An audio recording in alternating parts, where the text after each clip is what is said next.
अस्य श्री विष्णोर्दिव्य सहस्रनाम स्तोत्र महामन्त्रस्य श्री वेदव्यासो भगवान् ऋषिः अनुष्टुप् छन्दः श्री महाविष्णु परमात्मा श्रीमन्नारायणो देवता अमृतांशुद्भवो भानुरिति बीजम्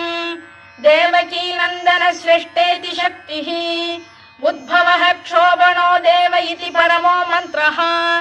शङ्खबृन्नन्दकी चक्रीति कीलकम् शार्ङ्गधन्वा गदाधर इत्यस्त्रम् रथाङ्गपाणिरक्षोभ्य इति नेत्रम् त्रिसामासामरः सामेति कवचम् आनन्दम् परब्रह्मेति योनिः ऋतुः सुदर्शनकाल इति दिग्बन्धः श्री विश्वरूप इति ध्यानम् श्री महाविष्णु प्रीत्यर्थे सहस्रनाम जपे विनियोगः।